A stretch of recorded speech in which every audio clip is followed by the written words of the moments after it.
일을 한다라는 것은 나의 육체와 사고를 통해서 특정한 행동을 통해 결과를 가지고 오는 것을 일한다라고 정의합니다.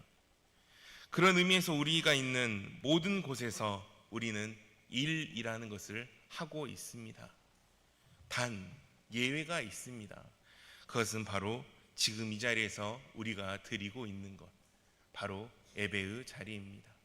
예배는 일이라고 말하지 않습니다. 나의 목소리를 사용하고 귀를 열고 자리에 앉기도 했다가 자리에 서기도 합니다. 중요한 것은 예배는 일이 아니라 회복이며 하나님과 만난다라는 것입니다. 우리가 예배에 있어서 하나님을 경험하지 못한다라는 것은 그것은 예배 자체가 나에게 일이 되었을 때, 예배가 나에게 일적인 존재로 다가오게 되었을 때 우리는 예배 가운데 하나님을 경험하지 못하게 됩니다. 언제나 우리가 드리는 예배 가운데 오직 하나님을 경험하는 우리 모두가 되기를 원합니다. 일하고 있다라는 것, 그것은 일할 수 있는 일터가 있다라는 것입니다. 세상의 관점으로 보게 되었을 때 일터가 없는 이들을 무직자라고 말을 합니다. 하나님의 관점으로 보게 되면 일터가 없는 이들은 아무도 없습니다. 하나님의 백성 모두가 바로 하나님께 쓰임을 받고 있기 때문입니다. 하나님으로 인해서 어딘가 우리 모두는 어디에선가 우리 모두가 일을 하고 있기 때문입니다. 일터라 함은 그래서 한 사람이 영향력을 행사하고 있는 공간 혹은 영역을 가리키고 있다고 정의합니다. 성도라고 하지만 교회 밖을 벗어나서 가족, 친구, 이웃, 직장, 동료들과 같은 군중 속에서 영향력을 끼치고 있는 일터의 일꾼입니다. 우리 모두가 일꾼입니다. 하나님은 바로 나의 일터를 향한 그래서 계획을 가지고 계십니다. 하나님께서 나를 현재 일터에 두신 계획은 분명히 있습니다. 계획에 대해서 사전적인 의미는 그렇습니다. 앞으로 할 일의 절차, 방법, 규모 따위를 미리 헤아려 작정하거나 또는 그 내용을 정리하는 것을 계획이라고 말합니다.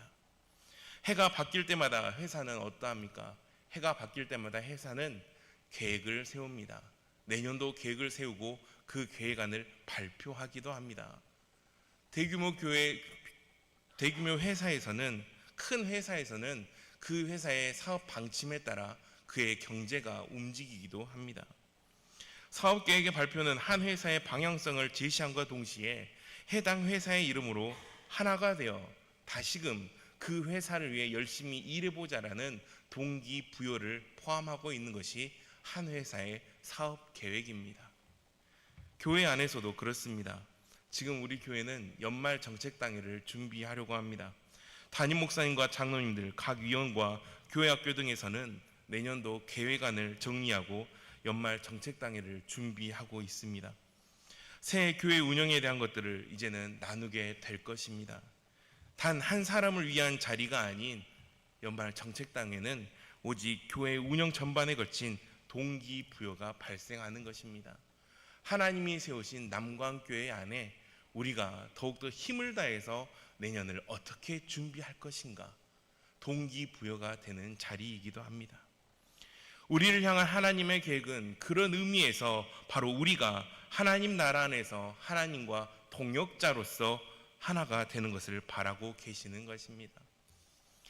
하나님께서는 교회 안에서뿐만 아니라 세상에서도 하나님의 계획이 진행되고 있음을 말씀하셨습니다. 그래서 하나님은 세상 가운데서도 일하고 계신다라고 말할 수 있는 것입니다. 교회 안에서뿐만이 아니라 교회 밖에서도 지금 이 순간에도 하나님은 일하고 계십니다. 그래서 하나님을 경험하기 위해서는 하나님께서 일하고 계시는 장소에서 하나님과 함께 해야만이 하나님을 경험할 수 있게 됩니다. 문제는 하나님의 놀라운 역사들을 교회와 그리고 개인적인 삶 속에서는 경험하고 있지만 정작 우리가 속해 있는 일터에서는, 우리가 일하고 있는 일터에서는 하나님을 경험하기가 너무나도 어렵다라는 것입니다. 그 이유는 한 가지밖에 없습니다. 일터를 세상에 더 가까운 관점으로 바라보고 있기 때문입니다. 세상의 일이라 치부하며 단정 짓고 있기 때문입니다. 우리 하나님께서는 지금 이 순간에도 세상의 관점이 하나님의 관점을 이기지 못하도록 전쟁을 치르고 계십니다.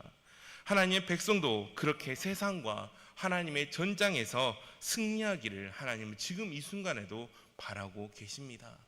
가정과 교회뿐만이 아니라 내가 있는 일터에서도, 내가 일하고 있는 일터에서도 하나님의 이름으로 승리하기를 바라신다는 겁니다. 하나님의 백성은 나의 사업장과 내가 영향력을 행사하고 있는 장소에서 하나님을 경험할 수 있어야 합니다. 일터에서도 하나님을 경험하기 위해서는 네 가지의 기본적인 틀을 점검해야 합니다. 첫 번째가 우리의 신분입니다. 우리는 그리스도인입니다. 오직 예수 그리스도께 구속되어 있는 그리스도인입니다. 그렇기 때문에 하나님께서 우리를 향한 관심은 주일에 교회에서 어떻게 보내는지 관심을 가지고 지켜보시는 것도 있지만, 더 나아가서 월요일부터 토요일까지 나의 백성인 이들이 어떻게 지내는지 관심을 가지고 계십니다. 두 번째가 성경입니다. 성경의 기록은 하나님의 영광으로 기록된 하나님의 말씀입니다. 이 사실을 믿으십니까? 그렇다면 이 말씀이 기록될 당시 이 시대의 사람들에게도 하나님의 말씀이 많은 영향을 미쳤다라는 것을 믿으십니까? 그들에게 영향을 주었던 그 말씀이, 그 성경이 지금 우리 손안에 있습니다. 우리의 곁에도 있습니다. 우리의 삶 속에서도 동일하게 이 성경은 그 영향력을 미치고 있습니다. 성령님께서는 가장 정교함으로 하나님의 말씀을 바로 나의 삶 속에서 사용하고 계십니다. 그래서 성경의 범주는 나의 생활과 교회에서만이 적용되는 것이 아니라 오히려 나의 일터까지도 분명한 지표를 드러내주고 계십니다. 나의 일터에서 어떻게 살아갈 것인가? 하나님의 백성으로서 세상 속에 있는 일터이지만 그 가운데서 하나님의 백성으로서 어떻게 살아가야 될 것인가를 제시하고 있다는 것입니다. 세 번째가 예수님이십니다. 예수님은 우리의 구원자이십니다. 예수님 우리의 삶의 모범이 되셨습니다. 그래서 누가복음 9장 23절에 이렇게 말합니다. 또 우리에게 이르시되 아무든지 나를 따라오려거든 자기를 부인하고 날마다 제 십자가를 지고 나를 따를 것이니라. 아멘. 우리가 매일 예수님을 따르는 삶을 살게 된다면 우리의 일터에서도 분명히 예수님을 따르게 될 것입니다. 세상의 이치와 관념이 나의 일터에 자리를 잡는 것이 아니라 오직 예수님께서 말씀을 통해 하나님의 이치와 그리고 하나님의 관념이 내가 일하고 있는 일터에서도 분명히 그 영향을 미치게 된다라는 것입니다. 하나님의 백성은 이 세상을 살아갈 때 가정과 교회뿐만이 아니라 내가 있는 일터에서도 분명히 하나님의 백성이라는 사실이 드러날 수 있어야 합니다. 마지막 네 번째가 바로 직장 생활입니다. 우리가 속해 있는 공동체마다 그 성격에 따라 생활이라는 것을 하고 있습니다. 가장 먼저 하나님의 백성에게는 교회 생활이 있습니다. 더 가까운 쪽으로는 가정 생활이 있고, 가정 생활 못지않게 나의 삶과 관련되어 연관되어 있는 것이 바로 직장 생활입니다. 내 안에 믿음이 자리를 잡게 되고 예수 그리스도 나의 구주로 영접하고 나게 되면 이제 그 모든 것이 바뀌게 됩니다. 내 안에 예수님의 첫사랑을 경험하고 나면 이제는 나의 모든 것이 바뀌게 됩니다.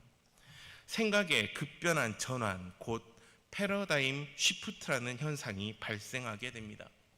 신앙이 자리를 잡고 나게 되면 교회의 생활이라는 공동체의 생활이 하나 새롭게 발생하게 됩니다. 이제 교회 생활을 밖에서만 하는 것이 아닌 교회 안으로 더 깊숙이 들어와서 교회 생활을 은혜 가운데 하게 되는 것입니다. 교회 생활이 안정이 되면서 가정 생활도 이제는 변화가 일어나게 됩니다. 기도의 시간이 생기고 식탁에서는 식기도를 시작을 합니다. 때때로 가정예배의 생활화가 시작을 하기도 합니다. 마냥 쉬기만 했던 일요일이 이제는 주일을 생명처럼 여기는 가정생활로 변화가 일어납니다. 하지만 생각의 전환과 동시에 생활의 변화가 일어나기 가장 어려운 곳이 바로 직장 생활입니다. 그럼에도 불구하고 하나님의 백성은 이 직장 생활에서도 새로운 생각의 전환, 패러다임 시프트가 일어나야 합니다. 이제는 더 이상 세상의 가치를 쫓아가며 세상의 유익을 쫓아가며 살아가는 것이 아니라 내가 손해를 보는 한이 있더라도 나의 유익이 줄어든다 할지라도 우리는 나의 일터에서는 바로 예수 그리스도의 사랑을 실천하는 그러한 직장 생활이 되어야 된다는 것입니다. 하나님의 백성인 우리의 직장 생활을 하나님을 경험할 수 있는 기회로 바라볼 수 있는 관점을 가질 수 있어야 합니다. 교회에서만이 하나님을 바라보는 것이 아닙니다. 가정생활에서만 하나님을 바라보는 것이 아닙니다.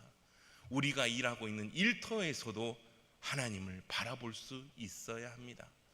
숨어서 바라보는 것이 아니라 우리가 있는 일터에서도, 우리가 일하고 있는 일터에서도 당당하게 하나님을 마주할 수 있어야만이 우리는 하나님을 경험할 수 있게 됩니다. 지금 이 순간에도 바로 우리의 관심을 더 받기 위해서, 우리의 관심을 돌리기 위해서 두 개의 계획이 부딪히고 있음을 기억하기 원합니다. 바로 하나님의 계획과 세상의 계획입니다. 두 가지의 계획은 지금 이 순간에도 우리를 어디에 동역자로 둘 것인가를 두고 엄청난 전쟁을 벌이고 있습니다.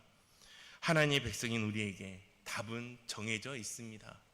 누구의 동역자가 될 것인가? 내년에는 누구의 계획을 더 중점에 두고 생활할 것인가? 답은 정해져 있습니다. 바로 우리는 하나님의 계획만 따라가면 됩니다. 세상의 계획이 아닌 하나님의 계획만을 의지하며 따라가면 됩니다. 하나님의 백성인 우리는 하나님의 계획에 동참하며 하나님의 동역자로서, 더 나아가 도구로서 하나님의 계획하심에 동참함을 지식이 아닌 마음으로 그리고 믿음으로 다짐할 수 있어야 합니다. 그래서 이 시간 옆에 있는 분들과 이렇게 다짐하기 원합니다. 하나님의 계획하심에 동참합시다. 아멘. 여러분, 3.1운동 대한독립 만세 외침은 그냥 조용한 소리로 시작하지 않았습니다. 3.1운동은 그들의 외침은 목 놓아 외쳤기에 많은 이들의 마음을 통하게 되었고 울려 퍼질 수 있었습니다. 우리가 다시 한번 우리의 목 놓아 한 번 더 하나님께 고백하다 생각하고 우리 이 시간 다시 한번 고백하기 원합니다. 하나님의 계획하심에 동참합시다. 하나님의 계획에 동참합시다. 2025년이 벌써 많이 지났습니다. 2026년을 세상도 준비하고 있습니다. 하나님의 계획에 동참하는 우리 모두가 되기를 원합니다. 하나님의 계획하심은 결국 우리를 구원하시고 하나님 나라가 완전히 완성이 되는 것입니다. 예수님의 가르침과 사역을 통해 알 수 있는 것은 딱 한 가지입니다. 그것은 바로 하나님 나라의 계획을 따라 사셨다라는 것입니다. 예수님이 행하신 기적과 설교, 비유와 치유, 그리고 예수님의 대화 속에서는 오직 주권자이신 아버지만이 드러날 수 있습니다. 대다수의 사람들이 깨닫지는 못했지만 예수님의 삶 속에서는 전능하신 하나님의 왕권과 권능이 분명히 현존했습니다. 마가복음 1장 15절에 이렇게 말합니다. 이르시되 때가 찼고 하나님의 나라가 가까이 왔으니 회개하고 복음을 믿으라 하시더라. 아멘. 예수님께서는 사람들로 하여금 회개하도록 부르셨습니다. 이 부르심은 바로 그들의 인생에서 극적인 변화를 요구하고 계신 것입니다. 자기 중심에서 벗어나 이제는 하나님 중심의 삶을 살아가야 된다는 것입니다. 이전에 내가 지었던 모든 죄를 회개하고 온전히 새 사람으로서 하나님 나라의 백성이 되어야 된다는 것입니다. 본성적으로 죄에 의해 지배당했던 상태로부터 벗어나서 하나님의 신성과 주권 안으로 완전히 들어오며 하나님 말씀에 굴복하는 전환을 필요로 하는 것입니다. 하나님 나라에 대한 예수님의 복음은 사람들과 하나님과의 교제 회복이라는 결과를 가지고 오게 되었습니다. 십자가 사건을 통해 단절되었던 관계가 온전히 회복되었습니다. 하나님이 통치하시고 우리는 이제 하나님께 순종하는 관계가 다시 한번 회복이 되었습니다. 하나님께서는 천국뿐만이 아니라 매일 삶 속에서 하나님의 주님 되심을 인정하는 삶을 살도록 우리를 지금 이 순간에도 초청하고 계십니다. 하나님, 우리가 영적인 생활뿐만이 아니라 우리가 일하고 있는 직장 생활에서도, 우리가 일하고 있는 일터에서도 하나님의 권위를 인정받기를 원하고 계십니다. 우리가 있는 일터에서 누구의 권위를 세우시겠습니까? 이제는 우리가 세상의 권위가 아닌, 세상의 관념으로 나의 일터를 섬기는 것이 아닌 하나님의 관념으로 하나님의 권위를 세워드리는 우리의 일터가 되기를 주님의 이름으로 소원합니다. 우리의 생각은 크게 중요하지 않습니다. 변하지 않는 팩트는 하나님은 우리의 인생의 주권자가 되어주신다라는 것입니다. 결국 우리가 마주해야 될 사실은, 우리가 하나님의 부르심에 갔을 때 우리는 결국 하나님을 마주하는 것이지 세상을 마주하지 않는다라는 것입니다. 요한일서 2장 15절 17절 이렇게 말합니다. 이 세상이나 세상에 있는 것들을 사랑하지 말라. 누구든지 세상을 사랑하면 하나님의 사랑이, 아버지의 사랑이 그 안에 있지 아니하니, 이는 세상에 있는 모든 것이 육신의 정욕과 안목의 정욕과 이생의 자랑이니 다 아버지께로부터 온 것이 아니요 세상으로부터 온 것이라. 이 세상도 그 정욕도 지나가되 오직 하나님의 뜻을 행하는 자는 영원히 거하느니라. 아멘. 하나님을 사랑하는 자들은 영원하고 영원토록 유효한 것들에 가치를 두어야 된다고 말씀하고 있습니다. 세상의 가치는 지금 우리가 보기에 너무나도 중요해 보일 수도 있습니다. 하지만 세상의 것은 결국 지나가게 되어 있습니다. 한때일 뿐인 것입니다. 우리가 진정으로 바라보아야 될 것은 하나님이 나의 삶 가운데 함께하고 계신다라는 것입니다. 그것이 직장도 예외가 아니다라는 것입니다. 아직 우리가 속해 있는 일터는 냉정하게 말하면 세상의 계획에 따라 많이 움직이고 있는 것을 발견할 수 있습니다. 세상의 관점으로 바라보고 세상의 이치에 따라 일터가 움직여 갑니다. 쉽지 않을 것입니다. 쉽지 않은 전쟁이 될 것입니다. 하지만 우리는 그리스도인으로서, 하나님의 백성으로서 교회와 가정은 물론이고 직장 생활에서도, 진정한 전쟁터인 직장 생활에서도 그리스도의 향기가 나는 직장 생활을 할 수 있어야만이 하나님을 온전히 경험할 수 있게 됩니다. 나의 말과 나의 행동이 누군가의 영혼을 구원할 수 있습니다. 오늘부터 1차 작정을 시작을 했습니다. 전도한다라는 것, 교회 가자는 말 한마디보다 우리의 삶 가운데서 궁금해해야 하는 것입니다. 우리의 입술을 통해서, 우리의 행동을 통해서 누군가가 예수 그리스도를 궁금해하며 복음을 궁금해할 수 있어야 하는 것입니다. 하나님이 누구이신지, 어떠한 분인지, 교회를 다니면 어떻게 그 어려운 가운데서도 그 어려움을 웃음 가운데 극복할 수 있는지를 궁금해할 수 있어야 된다는 것입니다. 그래야만이 전도가 될 수 있습니다. 그렇게 하기 위해 우리의 모든 생활 가운데 하나님을 경험하는 우리가 되어야 합니다. 예수님께서는 3가지의 진리를 말씀하셨습니다. 하나는 하나님께서 항상 일하고 계신다라는 것, 하나는 이들은 스스로 아무것도 할 수 없다라는 것, 마지막 하나로 아들은 아버지께서 하시는 것을 보고 일한다라는 것입니다. 우리가 지금 어떠한 경험을 하는지, 우리가 경험하는 하나님이 어떠한 분인지 우리가 생활 가운데, 모든 생활 가운데 우리가 보여주지 않으면 우리의 다음 세대까지도 신앙의 유산이 전달될지 안 될지 그것은 모르게 됩니다. 지금 경험하고 있는 하나님, 교회에서만 경험하지 마시고, 가정에서만 경험하지 마시고, 직장에서도, 내가 일하고 있는 일터에서도 하나님을 경험하는 모습을 우리의 다음 세대에게 보여주기를 원합니다. 하나님 나라의 계획의 핵심인 개념은 내가 하나님의 일에 쓰임을 받지 않으면 나는 하나님 나라에 가치 있는 일을 전혀 할 수 없다라는 것입니다. 우리는 인정해야 합니다. 하나님께서 우리가 어디에 있든지 우리를 일꾼으로 삼아 주셨다라는 것, 우리는 세상 일을 먼저 하는 것이 아니라 우리가 있는 위치에서 하나님의 일을 먼저 하는 일꾼으로 세우셨다는 사실을 우리의 뜨거운 믿음으로, 뜨거운 신앙으로 고백하며 나아가는 우리 모두가 되기를 원합니다. 세상의 관점에서 나의 일터를 바라보기보다는 하나님의 관점인 말씀을 통해서 나의 일터를 바라보시기를 주님의 이름으로 기원합니다.